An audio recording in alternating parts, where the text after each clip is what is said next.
कूड़े के ढेर में फेंकी गई रोटियां रोज यही बयान करती हैं कि पेट भरते ही इंसान अपनी औकात भूल जाता है। कटु सत्य है कि ठंडी रोटी अक्सर उनके नसीब में आती है जो अपनों के लिए पूरी जिंदगी कमाई करके देरी से घर लौटते हैं। देश विदेश में बैठे सभी दर्शकों को मेरा प्यार भरा नमस्कार। उत्सुकता तो बहुत है कि आने वाला वर्ष हमारे जीवन में क्या लेके आने वाला है। इतनी मेहनत करके हम कहां पहुंच रहे हैं और क्या ग्रह हमारी मेहनत को श्रेष्ठ फल देने वाले हैं या हमें और ज्यादा मेहनत करने पर विवश करने वाले हैं। जैसे कि आप जानते हैं, इस चैनल पर सिर्फ सच कहा जाता है, क्योंकि मैं और मेरे पिताजी ये मीठी मीठी बातें करके आपको और आपके भविष्य को गुमराह नहीं कर सकते। ये ना उद्देश्य है और ना ही फितरत है। इस एपिसोड में हम बात कर रहे हैं मीन राशि की कि आपके लिए वित्तीय स्थिति पर कैसा ये वाला साल यानी कि 2024 रहने वाला है। स्वास्थ्य की बात करें, लव लाइफ की बात करें, कैरियर की बात करें, इन सब पर आगे हम एक एपिसोड अलग से बनाएंगे और चर्चा करेंगे कि कैसा ये वर्ष रहेगा। क्या हमें इस वर्ष आराम प्रदान होगा या मेहनत और ज्यादा बढ़ेगी। इसके लिए बस यही कहूंगा कि इस चैनल को सब्सक्राइब करके बेल आइकन जो है वो दबा दीजिएगा, ताकि जो भी एपिसोड आता है आपको अवश्य ही देखने को मिले, आपको ढूंढना ना पड़े, खोजना ना पड़े। आज एक चर्चा की और अगली चर्चा में आप उपस्थिति ना हो, ऐसा ना हो।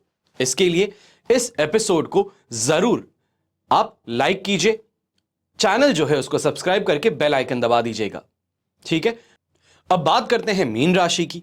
तो 2024 कैसा रहेगा मीन राशि के लिए वित्तीय तौर पर। यह वर्ष जो है ये हम कह सकते हैं कि खट्टा मीठा रहेगा, मिला जुला रहेगा, स्ट्रगल के साथ में सक्सेस मिलने वाला रहेगा। ये प्रोबेबिलिटीज बहुत बहुत ज्यादा स्ट्रांग है, इससे सुन करके घबराना नहीं है। उतार चढ़ाव जो है वो जिंदगी का एक हिस्सा है। आप बखूबी इस लहर पर सवार होकर के अपने लक्ष्य तक पहुंच सकते हो। कैसे, तो मैं गाइड करने के लिए आपका दोस्त, आपका परिवारजन, आपका भाई हूं, बताऊंगा। जहां शनिदेव पूरे वर्ष द्वादश भाव में बने रह करके आपके खर्च में बढ़ोतरी करेंगे, तो कोई ना कोई पक्का खर्च जो है वो पूरे वर्ष बना रहेगा। इसलिए अपने वित्तीय स्थितियों को सुधारने पर आपको ज्यादा ध्यान देना है। शनि के उपाय आपको करने हैं। फाइनेंस का सही एडजस्टमेंट यहां पे जो है वो सही समय पर बिठाना और सही तरीके से आगे की प्लानिंग, ये जो है ये आपको करनी है। बहुत चीजों को करेक्ट मोमेंट पे करेक्ट डिसीजंस लेते हुए करोगे तो आप जीत में रह जाओगे। इन प्रॉब्लम्स को दूर करने में आपको मदद मिल सकती है। फिर बात हो देवगुरु बृहस्पति की, तो दूसरे भाव में रह करके बहुत हद तक आपकी मदद करेंगे, लेकिन फिर भी वर्ष के मध्य में कुछ चुनौतियों का सामना अवश्य ही करना पड़ेगा और बड़ी वित्तीय अस्थिरता कहें, अनस्टेबिलिटी कहें, या ये कहें कि जो भी हाथ में था एक बार अपने को लगाना पड़ जाए, तो वो वाली चीज यहां पे देखने को मिल सकती है। अनएक्सपेक्टेड एक्सपेंसेस जो हैं वो सामने आ सकते हैं, आप सक पका सकते हैं।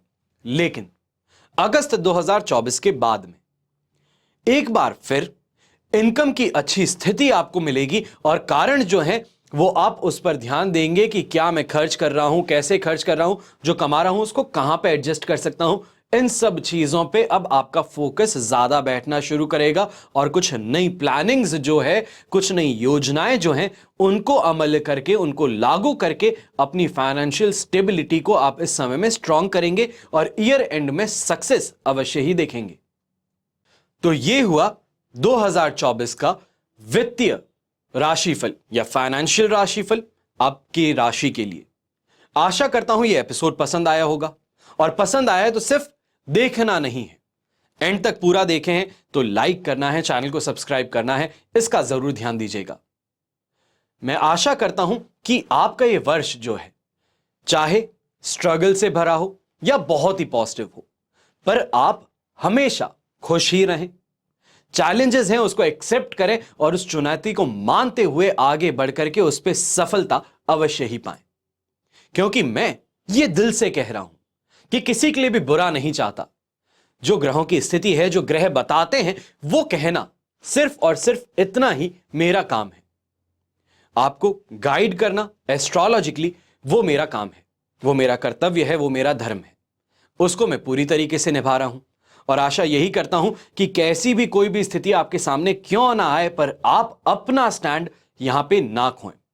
आप पूरे साल बहुत ही स्ट्रांगली कोई भी स्ट्रगल है तो उसको पार करें, सक्सेस अवश्य पाएं। और अगर अच्छा साल है तो अच्छे साल में सिर्फ कमाई जो हो रही है उस पर ध्यान मत दीजिए, दूसरों का भला करने पर भी ध्यान दीजिएगा कि अगर आपको ईश्वर ने यह आशीर्वाद दिया है कि यह वर्ष आपके लिए अच्छा है तो गरीबों की सेवा, बड़े बुजुर्गों की सेवा, कहीं ना कहीं अनाथालय में जाकर के सेवा अवश्य ही कीजिएगा।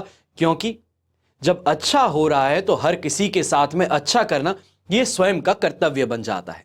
मेरा यह मानना है, अगर आपका भी यही मानना है तो ये करके इस वर्ष को अति शुभ बना सकते हैं।